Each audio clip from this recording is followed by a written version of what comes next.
It was 9 o'clock count. I went to my single man room for count, and I laid down on my bunk. It was cold, I remember, and I pulled the cover up over my head. I could see the hallway light coming through my square uh, glass window in my steel door. And so I pulled the covers over my head, and I could still see the light coming through the pores. And then all of a sudden, blackness, complete, utter blackness. And all in a fraction of a second, I thought, was there an eclipse, a power outage? I mean, all in a second. Now, I was laying on my side, my left side, facing a wall, and so my cell, the room would have been behind me. And instantly, I'm laying the same way, and I put my hand in front of my face. I can see nothing. I'm wiping my eye. I can't see nothing. It's so black. It's so black. And not only that, but I had no blanket no more. And even though I was laying the same way up on my elbow, I sat up on one elbow, I was still laying the same way as I was in my prison cell. And just in a second, now I'm all of a sudden in this outer blackness, and and the blackness was so thick. I mean, it was so thick. Realization hit me. I don't know how, but I all of a sudden knew, oh my gosh, I'm in hell. This is hell. I start freaking out. I go to turn to where my window would have been and look from the light from the back 40 coming in. And as I go to turn like this, still laying down on my side, there's a wall right behind me. Um, this, I'm on a cold stone floor. I was brought up in a church, my picture of hell was always fire and everything, but I was on a cold stone floor in a tiny little cell on the floor, and I started freaking out. Now, I don't know if I was using my mouth or my mind, but I could hear my own voice saying, Lord, I'm a Christian. Lord, there's got to be some kind of mistake. I'm in hell. And as soon as I started freaking out like that, right above me, as I'm laying on my side, up on one elbow, right above me, I would say 8 to 9, maybe 10 feet tall, I seen 4 eyeballs, boom, open up. And one of them was like 6 inches shorter than the other one. And them eyes, I kid you not, were this big. And they were yellow, orange, and they had like, and it's like they were uranium or something. They looked almost like they went around the side. They looked like a giant, crazy reptile creature, even though all I could see was their eyes. The eyes did not light up anything in the cell. It didn't light up their facial features, nothing. Just their eyeballs opened up, and I knew that they just were like, I woke them up, because I'm laying on the floor going, Lord, I'm a Christian. What? Jesus, I'm screaming, and these eyes open up in the blackness, and they're looking down about 4 foot off the ground.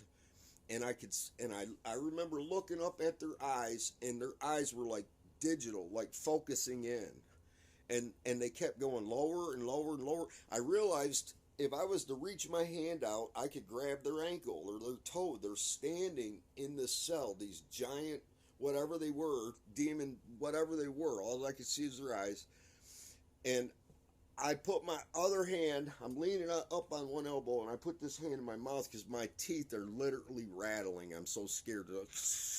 And these eyes keep going lower and lower and lower, and they're focusing in on me. If he would have just put his foot out, he would have kicked me, whatever they were. Next thing you know, something grabs me from behind. I feel it wrap right around me, like, and lifts me straight up. And I'm flying backwards through the air. Another thing, it was like a vacuum. When I was in there, there was zero sound of the atmosphere, nothing. It was like a vacuum, silent. Them creatures never made even uttered a sound. It never, nothing. All I could hear was my own voice screaming in my head, or with my mouth. I don't know. I couldn't see nothing blackness. The only thing to this point I've seen is eyeballs, but yet I knew I was in a tiny little cell with them, and they didn't even have enough room to lay down. They were standing in this cell. Something grabs me right up, and we go right through the ceiling or roof, whatever. Next thing you know, I'm 100 yards away, flying through the air backwards, because something has me, and I can feel it holding me, and it's not hurting me. Some people say they smell sulfur in hell. I didn't smell nothing. But I knew I was in hell under the earth. I knew I was deep under the earth in hell. And 20 seconds ago, I was in my cell in prison. So, anyways, we're flying through the air, and I see where I just came from. It's all black, but somehow I could see this rectangle prison stretching as far as the eye could see. I could see further, and it was like 4 stories high. It was like a black, medieval look, but I knew that's where I just came from, and there were these huge, like, stone steps going up the front of it, like to the 2nd floor or something, but we kept going away from it. Next thing you know, I can't see nothing again. I feel this thing has me, and then it releases me, and I'm on the ground somewhere. I did a 360. I looked all the way around, and I can't see nothing. Nothing. And I start saying, Lord, I'm thinking in my head, my whole life flashed before my eyes, and I'm thinking, Lord, I went soul winning as a kid. I went to church not 3 times. It was Sunday morning, Sunday night, Wednesday evening. I said, Lord, I went to a Christian school till the 7th grade. I pictured a ribbon I got in Sunday school for learning the most verses. All this stuff was going through my head, and my whole life was flashing before my eyes. I said, my mom, my dad, my brothers, I'll never see them again.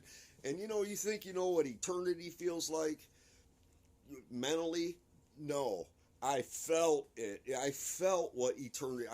I knew I was separated from God. I knew I must have died in my brain aneurysm or something in my cell. I knew I was in hell, and I knew I would never, ever, ever get another chance. And when my senses were so heightened, everything. Next thing you know, as I'm freaking out, that being grabs me from behind again, and it felt like it lifted me maybe 15 feet off the ground, and we start going forward. And off in the distance, I see this little glimmering white light, and I'm leaving a lot of details out. I'm trying to get through this. This ain't my cup of tea, doing these.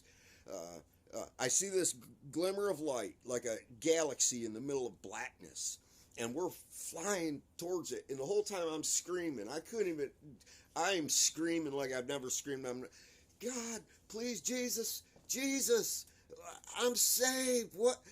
I could not. I was screaming for him, and the more I was saying good things I've done, the tighter that grip got on me, and the faster we went, until the point where I could feel it like shaking me. It was like shaking me, man, and I still couldn't understand.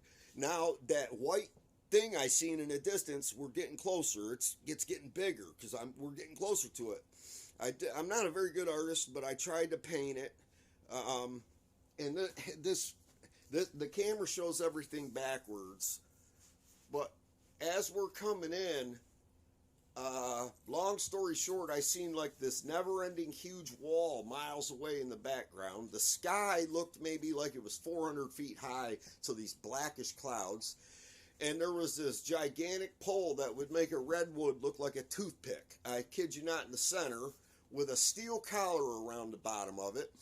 And I all of a sudden could hear chains like I've never heard before. Chains galore. And, okay, and as we're flying it up to it, higher than them, I could see hundreds of thousands of people from...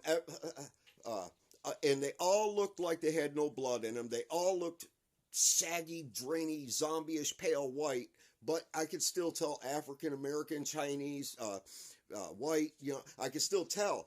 And as we're coming closer to them, I cannot tell you the sound they were making. It was like they were trying to scream with their tongues cut out or something. It's like, you know, and you it's just, yeah. It was so terrifying. I was screaming, Jesus!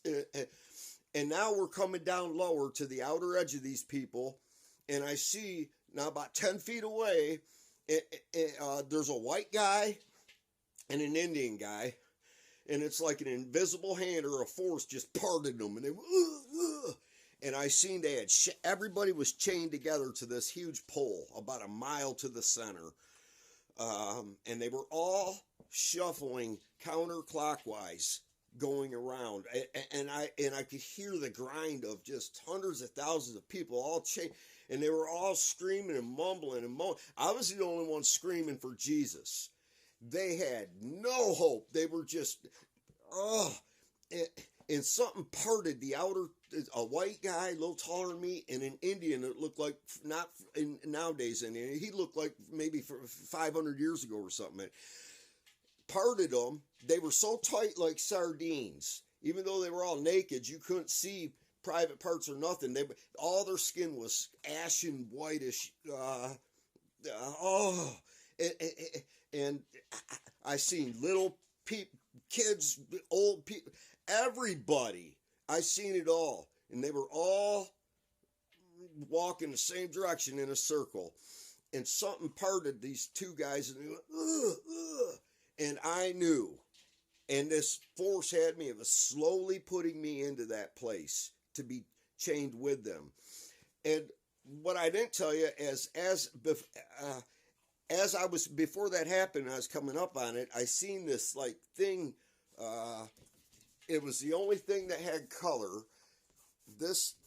I could tell it was like tethered or chained to the top of this mammoth beam, and it was like, it looked like a quarter size when I seen it, like a light hovering around these people, going wherever it wanted. But as I get to this outer edge and they part two people to put me in, this thing, okay, whatever it was, it shoots over to me. None of the people realized it shoots over to me, and as it came over, it was about 10 feet above all the people. As it came over, they were like, just going mad, terrified of it. And it stopped right above 10 feet up, 10 feet from me. It was tethered to this pole, and it just was, and it didn't have a face or nothing. It looked like spaghetti going all like this, and it looked kind of, the only thing it was like palish blue, and it was like billions of slithering snakes. And when it came over, it was the size of a car. You know, it was huge. And all the people were they were all just, and I was looking at them, and I was looking at it, like, what's it doing to them? And they were screaming these, so you wouldn't make that sound if you were being skinned alive or burned at the stake. It was horrifying, and it just hovered there, and the whole and now this thing starts to push me into the spot that the invisible between the Indian and the white guy. I got so close I could have reached out and grabbed his shoulder. None of them looked at me. It seemed like the only thing that noticed me was this thing that came over, and it was hovering there, and it was just looking at me without a face, but I knew it came over because of me. And this being that had me was slowly putting me in my place, and the literal chains were about to come up like snakes and just get me. And I remember putting my hands up, screaming, Jesus. And when I said, God, please forgive me, I'm a sinner. I put my hands up, and I noticed it's the first time in this whole experience I seen my body, my hand, all of my hands and up my forearms was whitish, ashy like them, except my thumbs. Right around this area was still looked like peachy skin. And I put my hands up and I said, God, forgive me. Please forgive me. I know I'm a sinner. And as soon as I said that, boom, this force that had me, I felt it let go of me. But I went back only maybe a foot, and I couldn't go no further. It's like it was a force. And I started running, and even though these people were walking in a circle, chained up. When I was running beside them, it looked like it was such a massive group. It looked like a straight line. And I'm running, and people are just, I seen a kid up in front of me get kicked out of the line and then sucked back in like a meat grinder. And oh my gosh, it was so horrible. And I was screaming, God, please make this be a dream. Please make this be a dream. I knew it wasn't a dream. I knew it was a section of hell for lukewarm. I knew that all of these people thought they were saved. I knew it. Just like I did. I knew that this, and so I'm running. I can feel my feet on hard ground, like blacktop almost, or stone or something. And I'm running into outer darkness. And I'm skipping a lot of stuff. I'm trying to get to, and I come to like I feel like the corner of some ruins. And I look around the corner and I hear this, like somebody's being tortured. It sounded like a painful, like, and it made me feel sorry, like, but it was so loud, it wasn't, and then the next thing you know, it kept going, like, and it went so long that I knew it wasn't human, and I literally put my hand, I was like, Jesus, and I look up, and there's this I'm guessing 100-foot high, arched doorway. It looked castle, medieval something, I don't know. But I thought, what on earth could ever open that huge door? And it was, and sticking out from maybe 3/4 of the way up, there was like a stone ruins, like maybe it used to be an awning of or something. But sitting up way up on that was this giant demon or whatever. But it looked like It looked like a white guy with like curly brown hair. You know, when I pictured King David in the Bible, that's who, I don't know what he looked like, but that's what he kind of looked like, that's what I always pictured. And this thing was just sitting up on this Jedi of rock sticking out going, and it was the most horrific. It was painful, then it went to just rage, like the scream would last for like maybe 45 seconds, 60 seconds, and then he'd go, stop, and then he would do it again.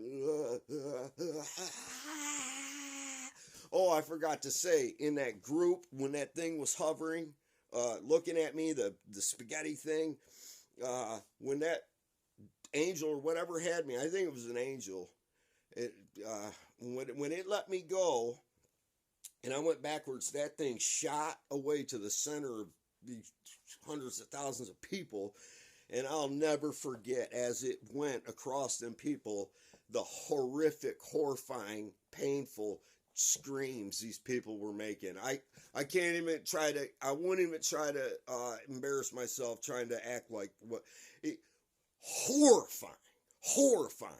Nothing on earth compares. And I knew I was that person, the two guys in the Bible that pray, one a sinner, a publican, and I always pictured the one as like, I'm not like that guy, you know, but no, he wasn't. He was a guy who went to church, paid tithes, did good deeds, and we do that. He was basically saying, you know, I'm not, like me when I'm praying in prison, well, I'm not a gangbanger. You know, if I sell dope, I don't rip them off or cut it with stupid. We're all sinners, every last one of us. I don't care who you are or what church you go to. We're all sinners, all of us. And if you don't look at yourself that way and realize that God is so holy and so righteous that even our righteousness is as filthy rags. If you think you're okay because you go to church and you're not a very bad person, think again. If you have to understand you're a horrible person. You're a horrible person. We are horrible people. Okay? We're all horrible.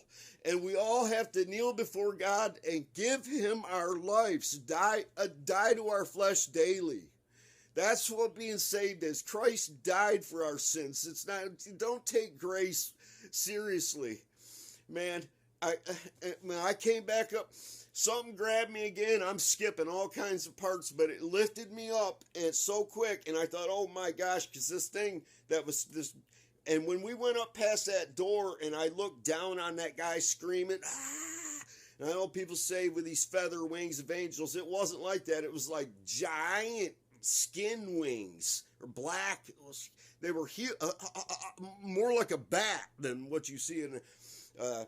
And this guy looked like a white guy, but I could see his back. His jugular vein was that big around, and he's screaming. He's just, he's looking up, and it was like, next thing you know, I see like tree roots and dirt, and I sit up in my cell, and it's like 3 o'clock in the morning, and I know I can tell you how in a minute. When I sat up, I was having a seizure. I couldn't breathe. I was trying to say, Jesus, and my feet and my legs, everything was shaking like, and it's like, oh, I think I died because I was so soaked with sweat and everything. It was a CO came by maybe 15 minutes after and I remember looking at the door light, the hallway night light coming through my glass door, and I did not want to take my eyes off it because I was so afraid. I've never been that afraid in my life. Never. And this cop went by, shines the light, and he keeps going. But then he turned around and came back, and he goes, "You all right? You have a nightmare or something?" I couldn't even answer him, but he walked off. But I was soaked in sweat, and as soon as I could, I fell onto the floor, and I begged God for forgiveness. I begged God I plead with you to beg God for forgiveness. Don't think you're okay because you're not a rapist or a murderer, or you're not like them. Don't. I beg you, please. 2 months later, I had another vision. I was wide awake. It was insane, but I woke up on the side of a mountain, and I knew it was heaven. I seen my great-grandma who I lived with. It's whole nother story. But, man, I tell you what, man, turn to God. Nothing here is worth it. Nothing here is worth it. Hell, it was so real, and I knew that every one of them people thought that they weren't bad people. They thought they were okay. They thought they were okay. I urge you, I beg you, seek God while he can still be found, because it just breaks my heart that so many people are going there that they don't know it. God bless you.